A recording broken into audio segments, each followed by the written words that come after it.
नमस्कार विद्यार्थी मित्रांनो, तुमचे स्मार्ट शिक्षक या चॅनलमध्ये स्वागत आहे. आज आपण इयत्ता 8वीच्या नागरिकशास्त्र विषयातील पहिला अत्यंत महत्त्वाचा धडा संसदीय शासन पद्धतीची ओळख शिकणार आहोत.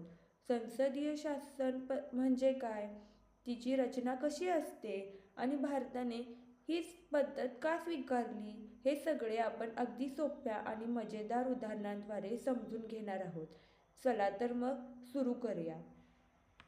मित्रांनो, जगभरात राज्यकारभार चालवण्यासाठी प्रामुख्याने 2 प्रकारच्या शासन पद्धती दिसून येतात: अध्यक्षीय शासन पद्धत आणि संसदीय शासन पद्धत.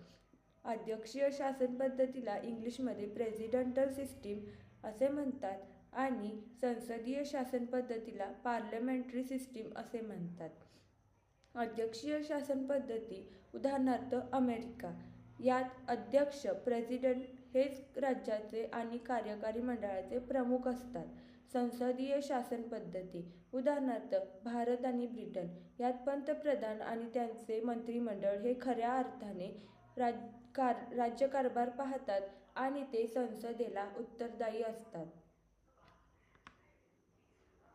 आता तुम्हाला प्रश्न पडला असेल की भारताने हीच पद्धत का निवडली? यामागे 3 महत्त्वाची कारणे आहेत. ब्रिटिश काळातील अनुभव. स्वातंत्र्यपूर्व काळातच आपल्याकडे प्रांतिक कायदेमंडळात काम करण्याचा अनुभव होता. विविधतेला स्थान. भारतासारख्या विविध भाषिक आणि सांस्कृतिक देशामध्ये सर्वांना समाविष्ट करून घेण्यासाठी ही पद्धत योग्य होती. 3. चर्चा आणि उत्तरदायित्व. संविधान सभेतील दिग्गजांना वाटले की एकाच व्यक्तीच्या हातात सत्ता असण्यापेक्षा चर्चेतून निर्णय होणारे आणि जनतेला जबाबदार असणारी पद्धत सर्वोत्तम आहे. उदाहरणार्थ, शाळेतील मुख्याध्यापक आणि शिक्षकांचा समन्वय जसा शाळेचा कारभार उत्तम चालवतो, तशीच ही प्रतिनिधींची निर्णय प्रक्रिया आहे. या पद्धतीची काही प्रमुख वैशिष्ट्ये आहेत. लोकप्रतिनिधित्व. संसदेतील सदस्य जनतेद्वारे प्रत्यक्ष निवडले जातात. पंतप्रधान आणि मंत्रिमंडळ.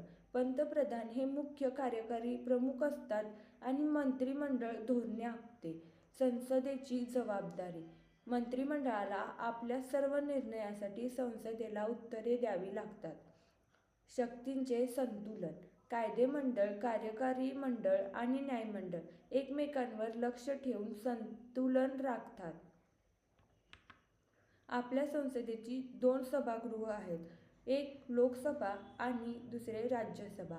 लोकसभा याला कनिष्ठ सभागृह असेही म्हणतात. हे जनतेचे थेट प्रतिनिधित्व करते. देशाचे बजेट आणि महत्त्वाचे कायदे येथेच मांडले जातात. राज्यसभा यालाच वरिष्ठ सभागृह असेही म्हणतात. हे घटक राज्यांचे प्रतिनिधित्व करते आणि कायद्यांवर दीर्घकालीन दृष्टिकोनातून पुनर्विचार करते. सोपे उदाहरण: लोकसभेला तुम्ही विद्यार्थी परिषद आणि राज्यसभेला अनुभव देणाऱ्या शिक्षक मंडळासारखे समजू शकता. आपल्या देशात राष्ट्रपती प्रेसिडेंट हे राज्याचे घटनात्मक म्हणजेच संविधानिक प्रमुख असतात. सर्व कायदे आणि आदेश राष्ट्रपतींच्या नावाने जारी होतात. मात्र प्रत्यक्ष निर्णय पंतप्रधान आणि मंत्रिमंडळ घेतात. राष्ट्रपती हे नाममात्र प्रमुख असतात. संसदेचे सर्वात महत्त्वाचे काम म्हणजे देश चालवण्यासाठी कायदे बनवणे. नवीन कायद्यांचे प्रस्ताव मांडले जातात. त्यावर सखोल चर्चा आणि प्रश्नोत्तरे होतात. शेवटी मतदानाद्वारे कायदा मंजूर केला जातो. प्रस्तावना, मग चर्चा आणि मग मतदान. कायदेमंडळाने तयार केलेले कायदे प्रत्यक्ष समाजात राबवण्याचे काम कार्यकारी मंडळ करते. नीती नियोजन. शिक्षण, आरोग्य, अर्थव्यवस्था यासाठी धोरणे ठरवते. अंमलबजावणी. सरकारी मंत्रालये आणि अधिकाऱ्यांद्वारे कायद्याची अंमलबजावणी करणे. जनसेवा. जनतेपर्यंत सर्व सरकारी योजना आणि निधी पोहोचवणे. तिसरा आणि अत्यंत महत्त्वाचा स्तंभ म्हणजे न्यायमंडळ. सर्वोच्च न्यायालय आणि इतर न्यायालये संविधानाचे रक्षण करतात. नागरिकांच्या मूलभूत हक्कांचे रक्षण करण्यासाठी मुख्य जबाबदारी न्यायालयाची असते. जर संसदेने केलेला कायदा संविधानाच्या विरोधात असेल तर न्यायालय तो रद्द करू शकते. आज आपण काय शिकलो हे थोडक्यात पाहूयात.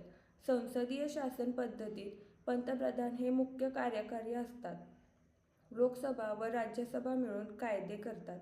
राष्ट्रपती घटनात्मक प्रमुख तर न्यायमंडळ हे कायद्याचे रक्षण असते. विद्यार्थी मित्रांनो, तुम्ही जरा विचार करा, संसदीय आणि अध्यक्षीय शासन पद्धतीमुळे कोणता मुख्य फरक आहे यावर 5 ओळी लिहा. आपण पुढील व्हिडिओमध्ये भेटूयात. जर व्हिडिओ तुम्हाला आवडला असल्यास लाईक करा, शेअर करा, सबस्क्राईब करा. धन्यवाद.